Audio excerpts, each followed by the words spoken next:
Hello, and welcome to Forget What You Learned, a place for families to stop and reflect on the modern state of education. We empower you to challenge your own thinking about today's traditional school system and ask the question, are my kids thriving? I'm Corey Greenberg, a parent in the trenches just like you, and I chat with innovators, experts, and other parents who are changing the conversation, inspiring families to reevaluate how we define academic success. This podcast is brought to you by Pacific Preparatory, who is molding education through innovative one-on-one learning for students in today's digital world.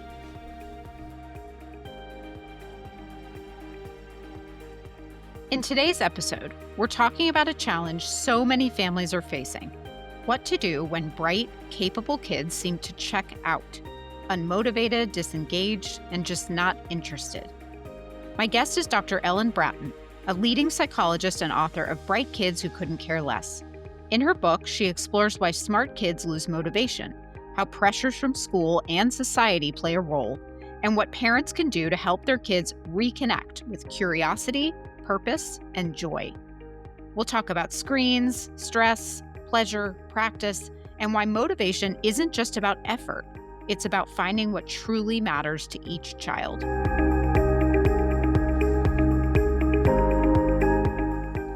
Hello, and welcome to the show. In this episode, we're tackling a topic that's quietly affecting a lot of kids and leaving many parents feeling confused and concerned. What's going on when bright, capable children just don't seem to care? My guest today is Dr. Ellen Bratton, a leading psychologist, Harvard Medical School faculty member, and the executive director of the Learning and Emotional Assessment Program at Massachusetts General Hospital. She's also the author of the widely acclaimed Bright Kids Who Can't Keep Up.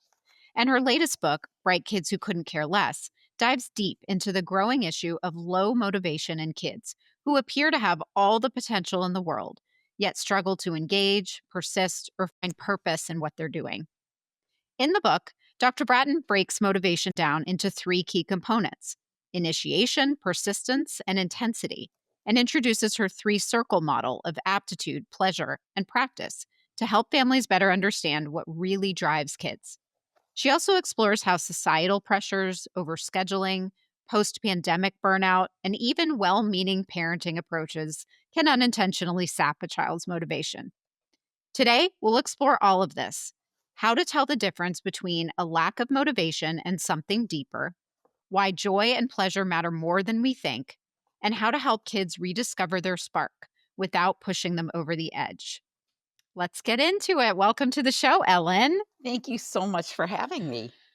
Oh my gosh. You know where I'd like to start today is the age-old issue. I want us to talk about academics, but let's start with kids' sports, because I think as parents, we all are somewhat guilty of this. I know I am.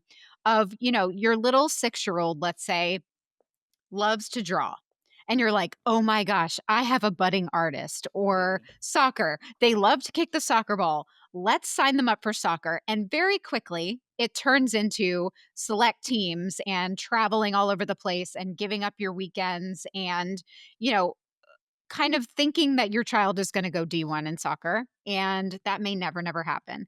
And so the problem is that sometimes those kids, they kind of burn out, they lose interest. And it's something you say, in your book about how we over prioritize aptitude and we under prioritize pleasure. So is that a good example of that? Oh Is my that what gosh, happens there? it's a great example of that. And I think in our culture, sports are so important. I as you were talking about that example, and I don't know, this might not be a perfect place to start, but a few years ago, I was a visiting professor in Prague in the Czech Republic, and I lived there for a year. And the number one thing I noticed that was different from their culture to ours was the fact that sports didn't play at all of a role in education. It didn't play out. There are no sports teams in their universities. And Mm, so much of what we do is with an eye towards the future that is way past the age of the 8-year-old on the soccer field. And so we have to kind of get out of that mindset as best we can because you're right. What happens is what it becomes sort of a fun, joyful experience for kids becomes a grind, becomes something that they're overplaying, that they're overusing their muscles. So there's either an injury or just a lack of love for the sport. And at the same time, I oftentimes find that parents are the ones who really want to be on the soccer field playing soccer, and so it's a mixture of our kind of not being good at understanding what we need and what we might want, and, yeah. Yeah, and that's a story as old as time, right? We all have those transference issues with our kids and reliving our glory days or what wasn't, and we see this potential in our kids and we really want them to excel the way we didn't or, a whole host of things. But that it really speaks to what you talk about in terms of motivation with kids, right? Yes. Yeah, and motivation has to be you mentioned this, the trio of things that have to come together in order for us to keep our motivation, and one is an aptitude, like, we tend to be motivated about things that we can do easily. That doesn't mean that it always has to be. Sometimes we wanna just, reach for the stars and do something that's really hard for us, but in general, if we're talking about kids, they have to have at least the skill set for it, and they have to have the time to do it, but then it also has to give them pleasure. So if we're talking about sports and they have an aptitude um for soccer, let's just say, but it's not giving them pleasure anymore, or they are practicing too much, or it can be not enough too. It can be that they're so overly scheduled that they don't have time to do the sport that they love. But all of those things have to come together to keep us motivated. This is such a tricky thing to balance. Like, I'm listening to you talk about that. I'm like, is there like a secret sauce for how much we push them versus back off and let them kind of explore? It just feels like that's a really hard kind of line to walk as a parent, right? It's the hardest, I think. And the secret sauce, though, I think is constantly relooking at your goals, constantly having this in as part of the conversation, talking at the beginning of different sports seasons or even in preparation for them. What do you wanna do this year? Do you wanna stick with soccer? And letting yourself not be part of that answer. And, giving them feedback, I think it's great to say, I know you're saying you don't wanna do soccer, but you seem to love it. So Mm, what's the my perception is so different from yours. What is that about? And you might find that your child comes up with a really, meaningful answer to that question, like, "I love it, but I don't wanna play in that league. Like, I'm tired," yeah. or, "I don't wanna do it so much," or, "I just wanna try something else this year. Can't I just try, baseball?" And so we have the secret sauce is really having those conversations over and over again and recalibrating the goals that we might have for our kids and listening more to them. Yeah, and I think that takes some self-reflection on our part because kids are smart and they know when you do have an agenda, even if you're if you presented like, "Don't you wanna do soccer? You're so good at it, but, it's up to you." But really, they're hearing the message that, "No, I need to keep going because mom wants me to or dad Yeah. wants me to." And you mentioned too before that transference, it works both Mhm. ways. Like kids see in us, they're like, oh, dad really wanted to be a basketball player and he didn't do it. So now I've got to kind of do it to make him happy. They might not even be able to articulate that, but it's a complex dynamic that happens between us and our kids. We want to make them happy and they want to make us happy until they don't. And so Yeah.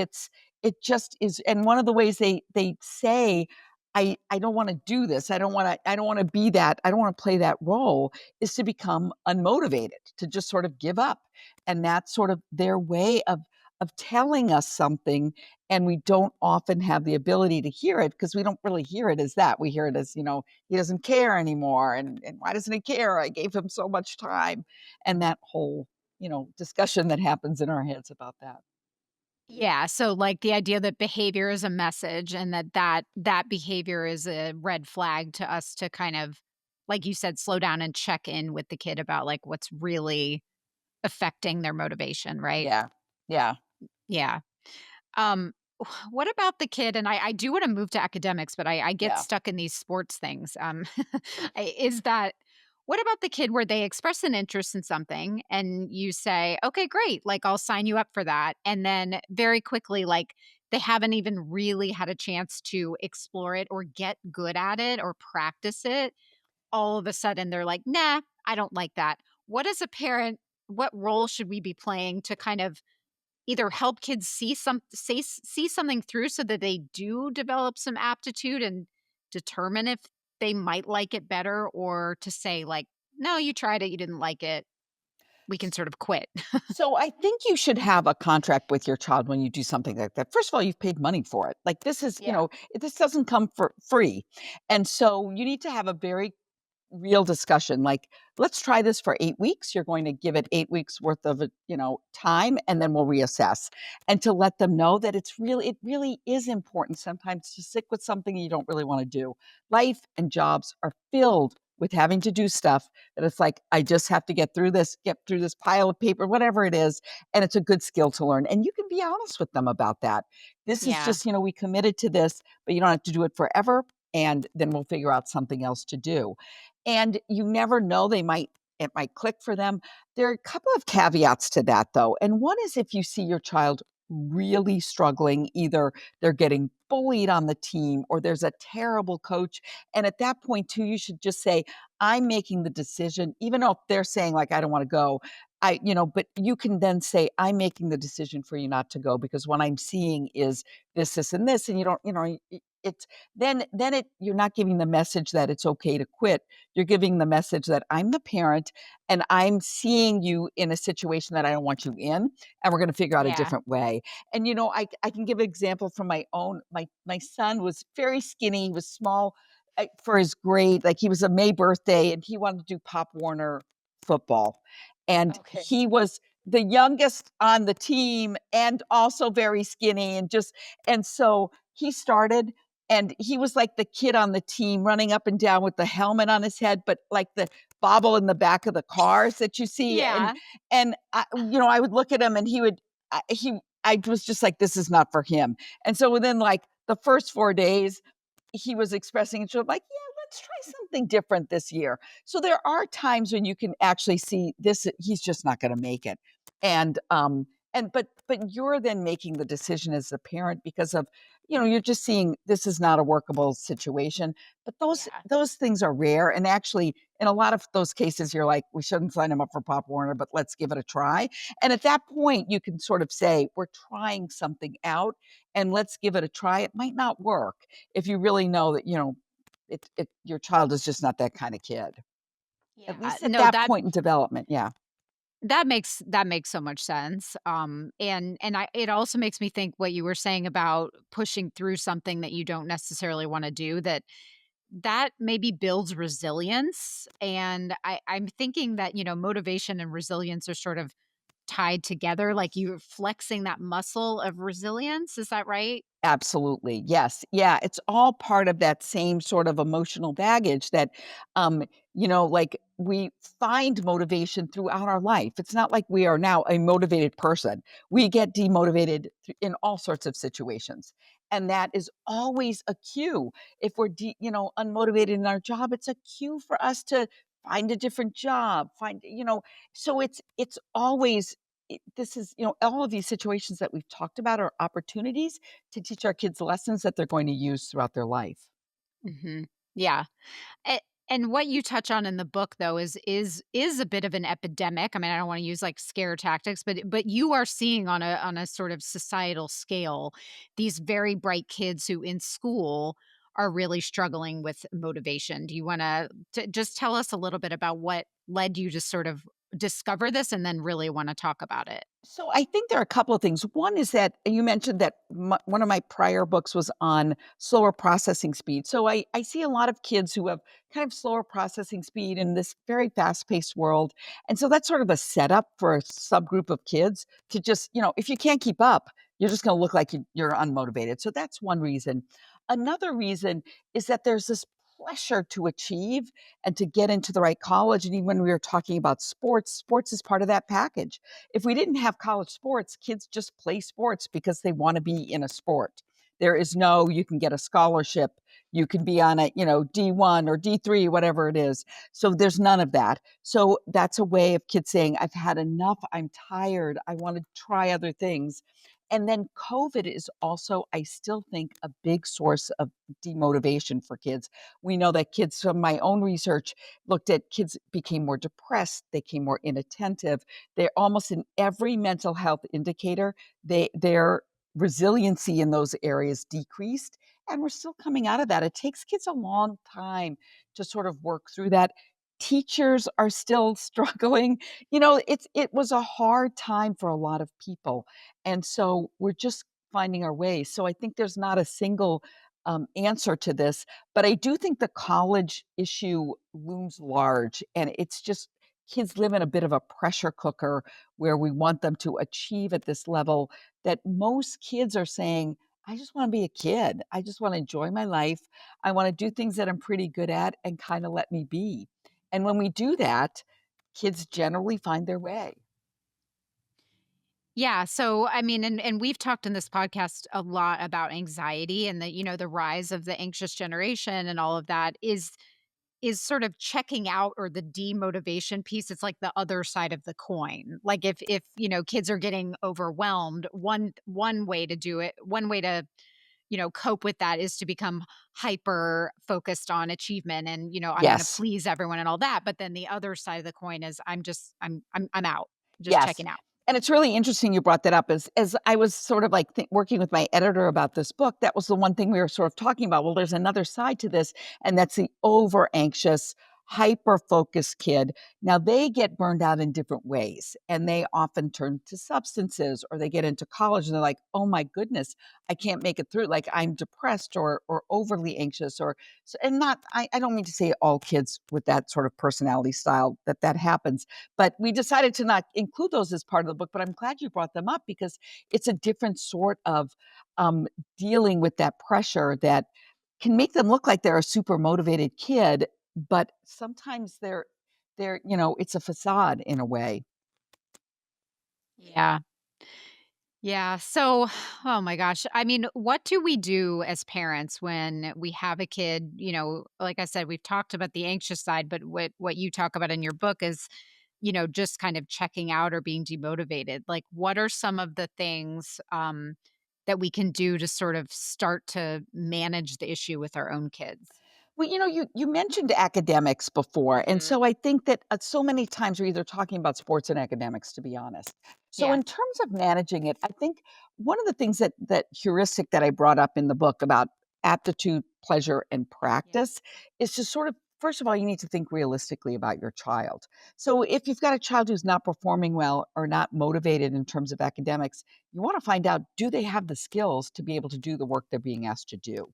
So you Hmm. don't want to like overlook a learning difference, a learning disability, especially in a really smart kid. Sometimes those learning disabilities or a mild ADHD might look very different. You want to make sure they've got the support that they need in order to get through it, and that their academic environment isn't overly challenging in a way that's just going to burn anybody out.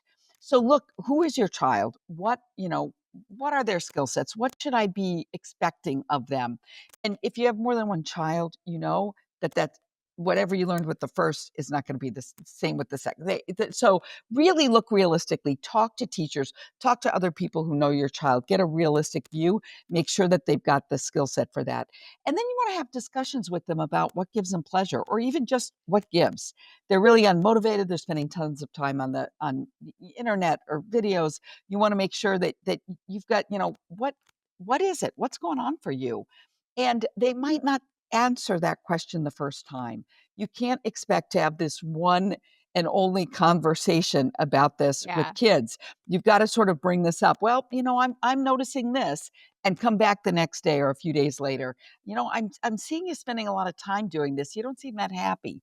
Let's talk. And then making sure the practice issue isn't really just about they need to practice certain things, but having time for play, having time to do the things that they love to do, making sure that they're not overscheduled, making sure sometimes that they're not underscheduled. I find that kids with really poor motivation, the parents just gonna say, "Well, I just give up. I'm just glad he's in his Yeah. room." And then you Yeah. find out he's in his room, on the internet all the time. So those are the sorts of things that you wanna think about. It's not a magic bullet. It's a sort of thing that you've got to really spend some time doing, talking about, talking with them. And I give a lot of ideas in the book about how to start those conversations and where to go with them. But I also think that it's important to oh gosh, I just forgot what I was gonna say about this. But to, like, make sure that you are a role model for this as well. Make sure that you are sort of like showing in your life that you value these sorts of things and that your whole existence is not wrapped around their accomplishments. And that alone can really take the pressure off a kid to sort of figure out what he wants to do or she or they want to do. And so that's a really crucial part of this is not don't start these conversations with the idea of like, I've got an agenda here. I want you to get back into hockey. That's not what it is. It's really about, you know, I love seeing you play hockey, but it's not about me being happy. It's about you. So what can we do to get you feeling, those sort of conversations are what needs to happen. I think that's so critical and something that again is just a little bit missing from our parenting culture is that we this generation of parents like we feel like we do have to do everything and that for our kids and that it's just the stakes are so high for them and yeah having our own hobbies and time away from them to do things we love. I love that idea of just modeling that for Yeah. them. Yeah. Yeah. um the other piece that you touched on that we should definitely talk about is the screen time and how that's sort of and I do think it's a COVID thing. I mean, in my own house, my kids were on screens way more during COVID than they ever were before, and it's very hard to kind of move out of that even, 5 years later, but it just kinda gets entrenched in there, and you feel like this is not the cause of missing motivation, it's a symptom, right? Yeah, it's probably some of both because, when we Mm. sit at a computer screen all day, it's not like we get off and be like, "I feel so great now." Yeah. So I think screens are a complex kind of topic. We tend to pick up screens or be drawn to screens and we don't know what to do. We all are as adults. Yes. It's sort of like, "Oh, I've got so much to do. What am I going to do now? I'll just post on Instagram." So we do it too, and we have to be aware of that. I think it's time for us to have really very honest discussions with our kids about screen time and what that means. And we have to start talking as communities, as schools, as groups of parents. I was talking at a school a few weeks ago and I was discussing this, like the cell phone use and Mhm. use of screens.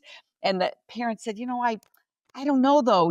It's like it's hard if you're the only parent. And I'm like, you're a school body here. You can make some decisions. We need to start thinking more communally about these things and ways of keeping our kids safe from these sort of screen times. And you need to do simple things like not have screens in the bedroom, have them put their phones in the kitchen, charging when they go to bed. So no phones and later use of phones too. I think is important. And the other thing that's really important that doesn't get mentioned a lot, but it kind of goes along with screen time is sleep. We forget Yeah. how important sleep is for motivation and for mental health. And so oftentimes kids are not sleeping because they're overscheduled. There's too much work to do, but sometimes it's just because they're on their phone in their bedroom. And hey, we do it too. Like Yeah, we do it too. Yeah. we cannot just sit there and talk about them and blame them for this. It is addictive and we all are susceptible to it. And we just have to have these open conversations about that. Yeah.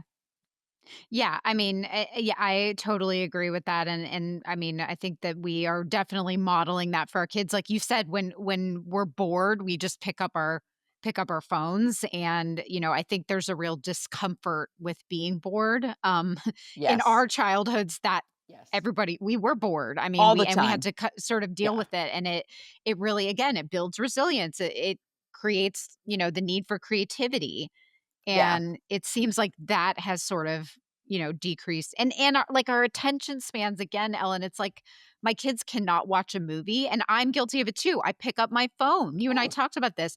Pick up our phone while we're watching a movie. Like, what is going on there in our yeah, no, brains? I agree. I mean, we are, and I think that's something you can do then as a family. You know what? We're all putting our phones away right now. We're all just leaving them, every day between 5 and 7 or whatever you want to do to just have that time. Because if your phone's next to you, you're probably going to pick it up. Oh, hey, did somebody text me as you're watching TV? And now we don't even have commercials really anymore. So it's Right. not like it used to be like you had a break because the commercial would happen but now we tend to stream things, so our attention is not focused at all. It's not even shifting in ways that would be appropriate. So, Yeah, so it just ties back to into your discussion of finding pleasure in things, and without the time and space, either whether kids are overscheduled or underscheduled, without the time and space to find what brings them joy, then they're left feeling a little bit stuck, um, which affects their motivation for everything else, yeah, school included. exactly, Yeah, exactly, yeah, and you have to sort of listen to, what is it that my kid really wants? Like, you might have a kid who just loves to read and really would be spending a very productive summer reading most of the summer, and then, left to their own devices, and then you might have a child who you just know, if I leave him to his own devices, he's not going to do much of anything, and that they need a more structured camp kind of setting. So you've got to really sort of know your kid again and let go of your own expectations. Like, well, yeah, I always went to this camp. My kids are going to go to that camp. Some of that is okay, but maybe not a steady, maybe not a one size fits all. Um, you've got to be able to shift set and know where you can draw where it's appropriate to draw the line and say this is something important to our family or whatever to your development, and this is something that I can let go of. yeah. Yeah, and it's all about balance, right? Like, that's what I'm hearing you say, is that to give them some structured time so that they are getting out there in the world, being active, getting tired. I mean, that affects sleep too. If you're sitting on your device all day, Yeah, you, your body isn't tired enough to go to sleep. So there's that. So balancing that physical activity and some structure, but then with a little bit of time for them to be bored, not on a screen. And yeah, yeah, yeah, and yeah, like summers are good times, vacations are good times for that. There's so many things that want our attention, and some of them are great. Traveling, going to great places. There's always another show on Netflix to look at. So we've got to say, like, like sometimes maybe it's just good to learn how to knit from your grandmother or something like that. We don't yeah, do as much of that sort of stuff, and we need to do more of that. Yeah, and that takes yeah. time.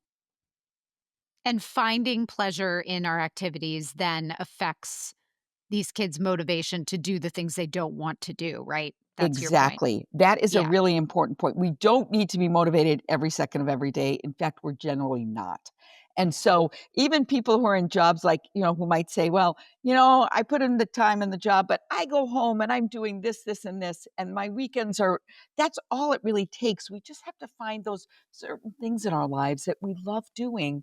And that's enough. That gives us the gas in the tank to be able to do the things that are difficult, that we're not necessarily motivated to, but we know need to happen and be done. yeah.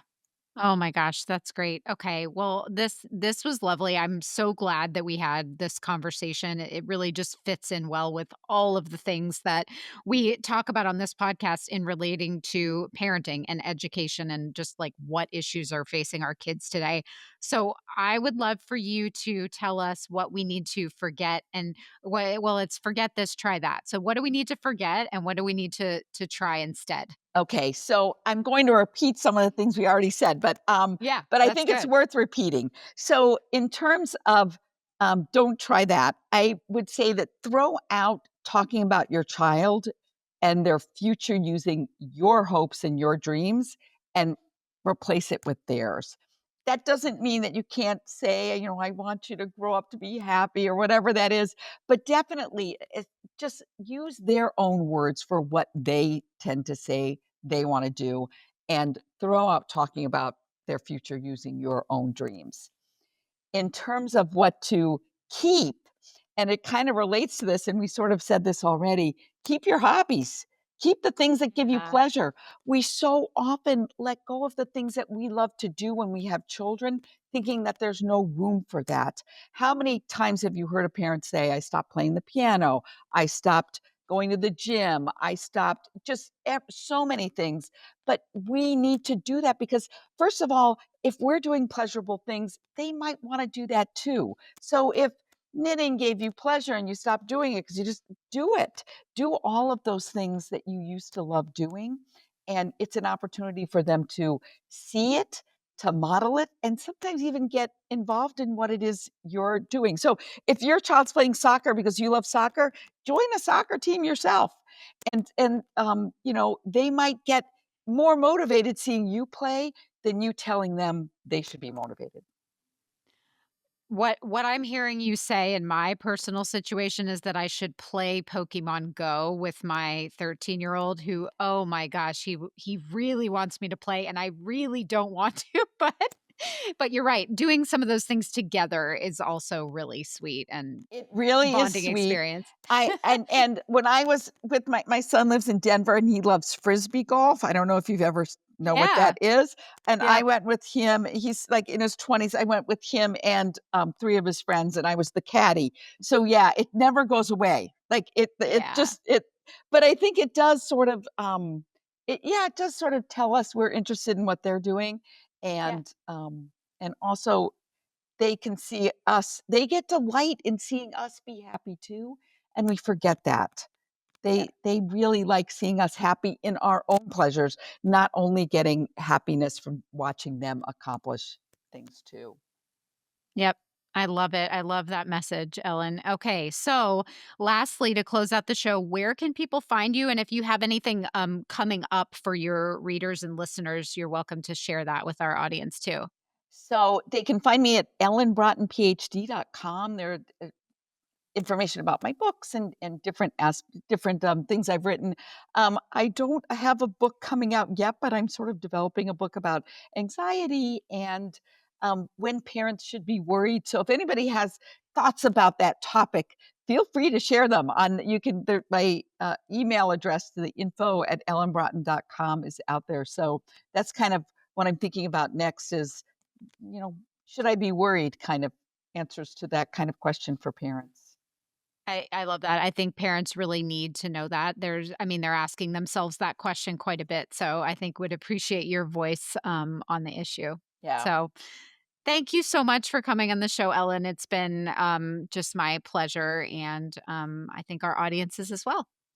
Thank you so much for having me. It's a great discussion. Yeah. All right. Take care, everyone. We hope you enjoyed this episode of Forget What You Learned, hosted by me, Corey Greenberg. As always, our goal is to allow you to zoom out on the snapshot of your family's life and answer the question, are my kids thriving? We're here to inspire you to make those small and maybe big changes to answer yes. We'd like to thank our sponsor, Pacific Preparatory, an organization committed to educating students with an innovative and holistic approach in today's digital world. Don't forget to subscribe to the show and leave a rating and review. See you next time.